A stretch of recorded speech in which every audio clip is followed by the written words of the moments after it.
Fire away. Game on Friday night against the New South Wales Waratahs. Always a fine battle. Tars rooted at the bottom of the table at the moment, Les, but we know it's always spicy having interstate rivalry. How do you prepare, given the Tars season has probably left them a lot to be desired?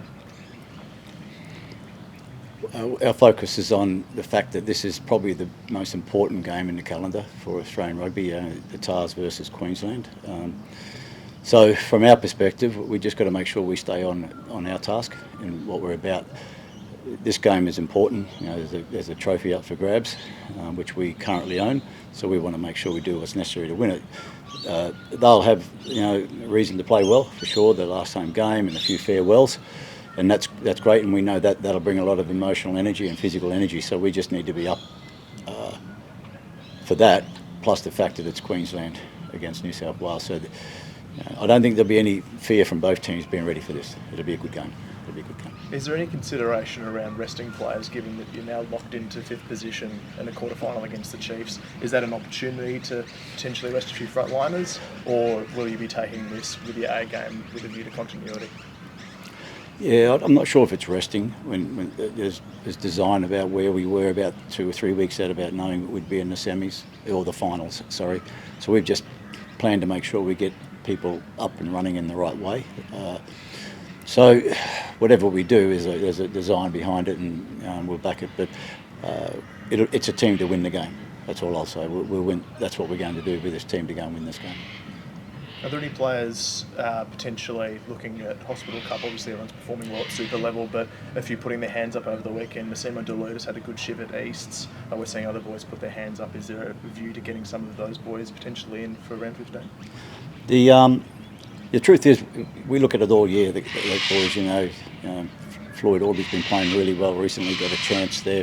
Taj Anand has done recently some good things there. Harry McLaughlin-Phillips started with us a bit, and we're putting him back into the Hospital Cup at the moment.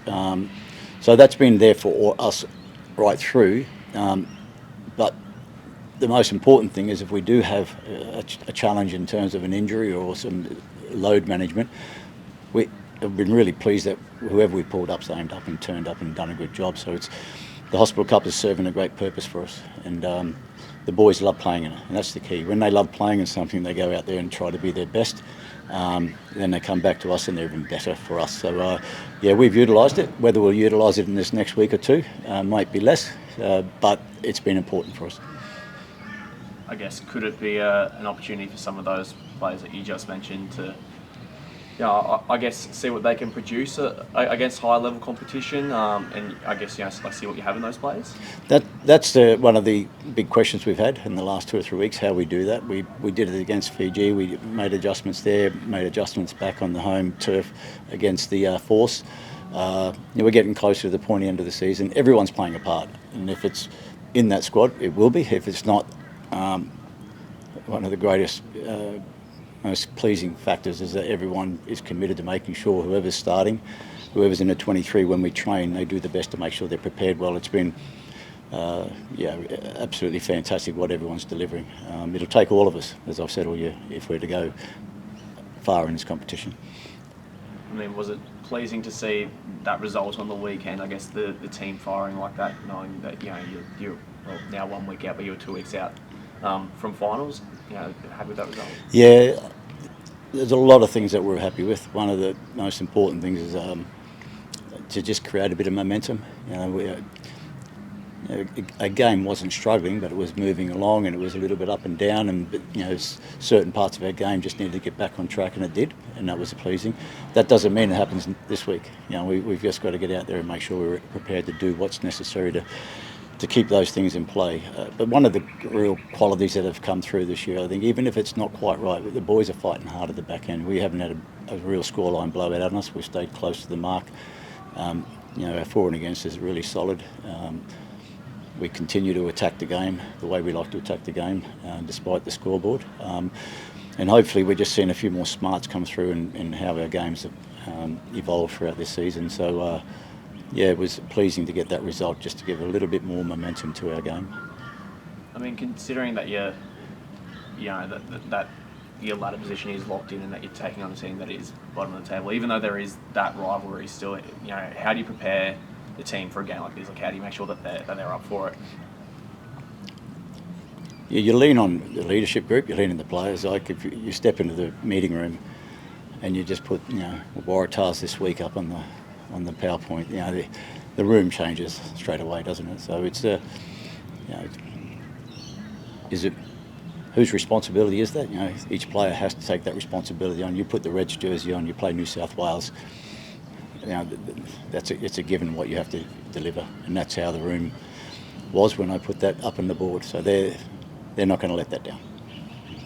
Les, can you speak a little on the growth and the influence that Liam Wright's had on the playing group this year? Obviously in a co-captaincy role, he missed Tate for a few weeks through suspension, and he now finds himself in a position where he's heading towards 50 caps as a Queensland skipper. He must have a tremendous impact and influence over these men. The locker room respect him deeply. He's a really measured, balanced way that he approaches the information, what comes out of his mouth, how he puts that together, and what comes out makes sense. It's just common sense. Those qualities come through not only on the park, but in the locker room, in the meeting room, in the leaders' meetings that he has with myself and the coaches. So he just has a really nice disposition about himself. He's balanced, he's measured, and when he says something, they listen. Then to boot, he's just brilliant at the line-out. He's one of the, he's a line-out magician. He's very good on both sides of the ball. So he's an important cog, and he certainly has a big influence. Between him and Tate, I've got great options there in terms of making sure the boys are in the right headspace, that's for sure. Would you back Liam to emulate his form in a gold jersey if he does get the chance again this year? Well, yeah, those decisions are for someone else, but in terms of would I say he'd go okay there? Yeah, I think he would. He does little things well. There's a massive capacity in to have right body height in his contact, have his timing and catching the ball and getting himself to win those shoulder battles. Defensively, always scanning well.